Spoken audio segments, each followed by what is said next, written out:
Billy, a couple guys and players have talked about the first time they saw Curtis do something, whether it was a spring practice or some sort of feat of athleticism. Is there anything in your mind that stands out that first time you saw him, the most incredible thing you've seen him do? I mean, Kurt's a freak. There's you're not gonna catch that man. I'll tell you that.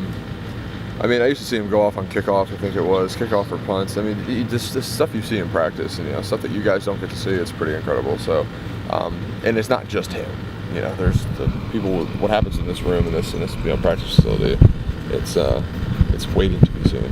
Are you talking about special teams like when he was a freshman, or still like everything? Because I've seen him doing punt returns. He's now doing punt returns. I've seen him do kickoff returns. I've seen him literally do just about everything here. So he is very, very well rounded.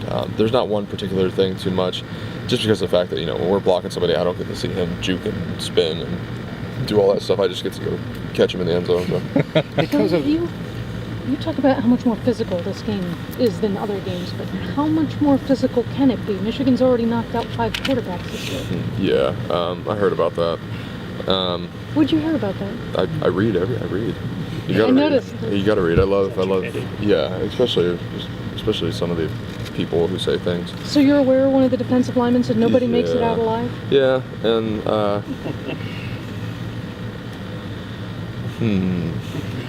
I'm not giving you board material. I can tell you that.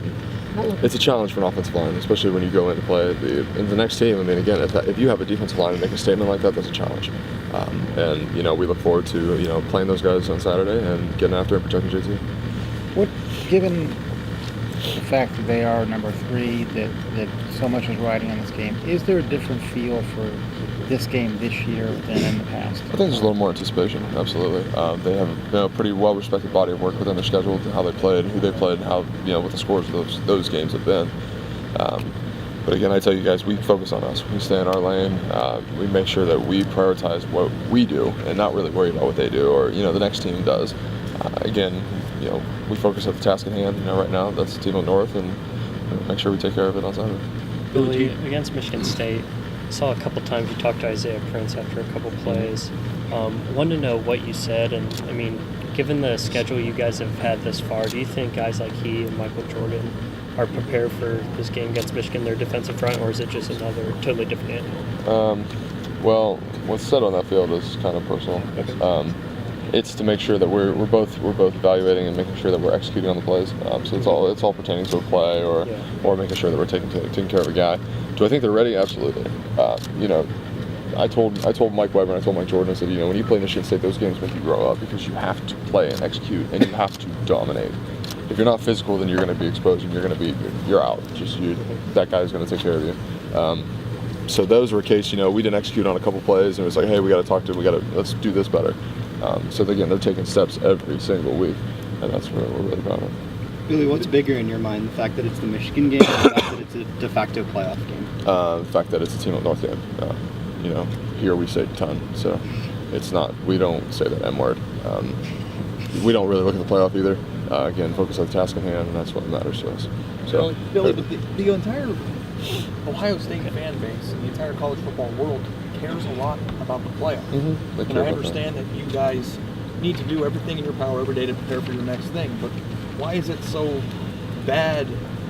Maybe it's not bad, but to acknowledge that that's a goal and that's the thing that you know what I mean? It's dismissive. It is a big picture thing, but the problem is if you start focusing on the big picture things, that's when mistakes happen early in front of your face. And again, that's as an older guy's Pat and my job is to make sure, hey, we are focused at this game. Yes, the granddaddy and all that great stuff. Okay, cool. But that stuff comes when you take care of each and every week. So it's almost like a byproduct of it. So if you take care of, you beat the team up north, you beat Michigan State, you beat whoever you're playing, those things come along with it. So that's why I always tell you guys we focus at this because if we take care of that happens. So it's always a cause and effect. But it's never a motivational thing, No. when you're in the summer workouts thinking of doing things. Absolutely not. No, because again, if you don't focus at the week 1. It doesn't matter because if you have a hiccup in week 1, you have a hiccup in week 9, it doesn't matter. That stuff does not matter to us at all because again, you won't be in it. We'll be watching it. In your opinion, how does the physicality of just everyday practice for you guys compare to the physicality of Michigan State and this week specifically too? Well, we like to make practice really uncomfortable. and very, very physical. Tuesdays are pretty intense days for us. Wednesday, Thursday, clean things up, and then Friday, just get prepared. So there's a aspect you have to understand, your bodies as players, and the coaches do a very, very good job of that, is understanding. They talk to us, saying, how you feeling? After a game against Michigan State, you're just like, dude, that really was, that's a battle. That's a street fight there. From that, though, again, you have to make sure you take care of yourself. Hot tub, cold tub, massages, et cetera, et cetera. So there's a lot of preparation there. There's a lot of accountability on the player itself to make sure that they take care of themselves. Otherwise, you won't be ready for Saturday. Billy, how is your view of this rivalry different as a player than it was as a kid and when you were just a fan? Do you have a different perspective? So I wasn't a huge Ohio State fan prior to recruiting. I was actually Texas. I was going to UT. Mac Brown was like the man. From that, though, but as you get educated and as I started getting recruited, I went to every Ohio State ton game, ever since I started getting recruited with Jim Tressel. So I was there all the time. So then you become part of it. So it's like a different understanding that now that you're in it, so you understand the physicality, you understand the importance of it, and the respect aspect that comes along with it. Right. Do you think there's sometimes more respect between the players on both sides in a rivalry type game? I think so. I think so because you respect who those people are and what they can do, and because again, you're going to end up playing those guys again. Because again, most of those guys are going to the NFL. You get a storied program like that they excel, they train, they do everything that almost we do. Those guys, you're going to end up seeing those guys again, or you'll be playing next to them. So again, there's a respect for it because hey, that guy I played against him. He's a tough opponent. He goes hard. He's very, very athletic. So there's a little bit different respect on it. Billy, I know you've got a lot of coaches here with ties to Ohio, but Coach Studd, she grew up in Northwest Ohio. Obviously part of this rivalry. His wife's actually from the state of North. Has he shared, anything in addition to that of how much this would mean to him or what it meant to him maybe, growing up in the area? No. I mean, we haven't really talked. I haven't seen him at all today. Again, you're a coach here. That stuff, your ties to it and your history behind it.